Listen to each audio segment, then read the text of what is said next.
Assalamualaikum warahmatullahi wabarakatuh. Perkenalkan, nama saya Andisa Kurnia Mariska, NPM 207530006. Saya dari Prodi Manajemen Informatika Politeknik Negeri Lampung.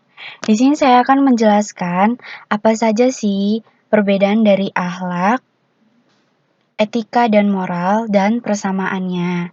Dan di sini juga ada pertanyaan, apakah akhlak bisa dibentuk? Mari kita simak sama-sama. Sebelumnya, kita harus tahu dulu pengertian dari akhlak, etika, dan moral. Dan akhlak adalah suatu sifat yang tertanam dalam diri manusia dan bisa bernilai baik dan buruk. Dan etika ialah ilmu yang menyelidiki mana yang baik dan mana yang buruk dengan memperhatikan amal perbuatan manusia sejauh yang dapat diketahui oleh akal dan pikiran. Sebaliknya, semakin rendah kualitas akhlak, etika, moral, seseorang atau sekelompok orang, maka semakin rendah pula kualitas kemanusiaannya. Dan moral dan etika di sini istilahnya artinya sama, tetapi dalam pemakaian sehari-hari ada sedikit perbedaan.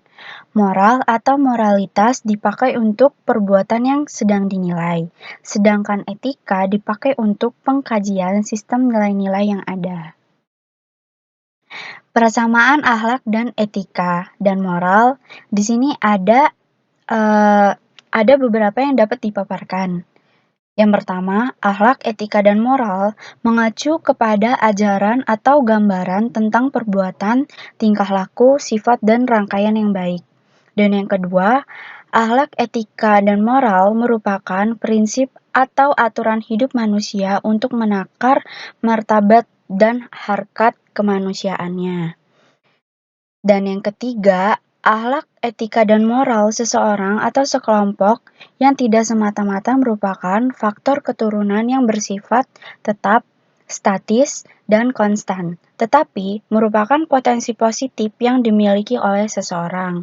Dan untuk mengembangkan aktualisasi potensi positif tersebut, diperlukan pendidikan, pembahasan, dan keteladanan serta pendukungan dari lingkungan, mulai dari lingkungan keluarga, sekolah, dan masyarakat, serta terus-menerus berkesinambungan dengan tingkat konsistensi yang tinggi.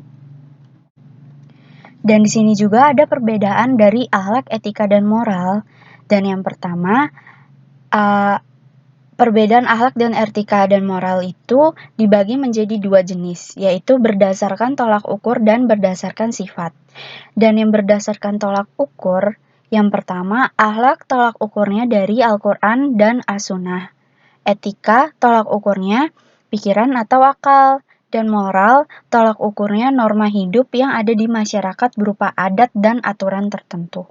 Dan berdasarkan sifat, etika bersifat teori, akhlak dan moral bersikap praktis.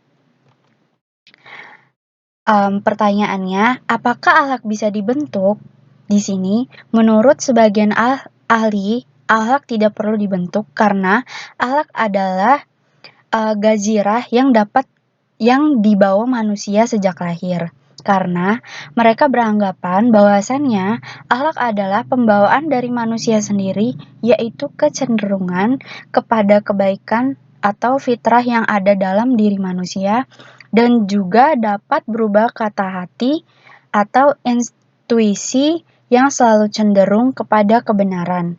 Dengan pandangan seperti itu, maka akhlak akan tumbuh dengan sendirinya walaupun tanpa dibentuk atau diusahakan.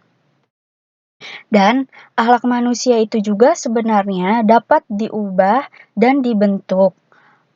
Misalnya gini, orang yang jahat tidak akan selamanya jahat, seperti halnya seekor binatang yang ganas dan buas. Bisa dijinakan dengan latihan dan asuhan gitu. Dan di sini juga, maka manusia yang berakal bisa diubah dan dibentuk perangkaiannya atau sifatnya. Oleh sebab itu, usaha yang demikian memerlukan kemauan yang gigih untuk menjamin terbentuknya akhlak yang mulia. Sebagaimana dalam hadis dari Abu Dzar, Jundub bin Zanah, dan Abu Abdurrahman Dan Mu'adzab bin Jabal radhiyallahu anhuma dari Rasulullah Shallallahu alaihi wasallam, beliau bersabda, "Bertakwalah kepada Allah di mana saja kamu berada. Iringilah keburukan dengan kebaikan yang dapat menghapusnya, dan bergaullah manusia dengan akhlak yang baik." Baik, begitu saja teman-teman. Itu saja yang dapat saya jelaskan. Terima kasih sudah menyimak apa yang saya jelaskan. Saya mohon izin dan terima kasih. Assalamualaikum warahmatullahi wabarakatuh.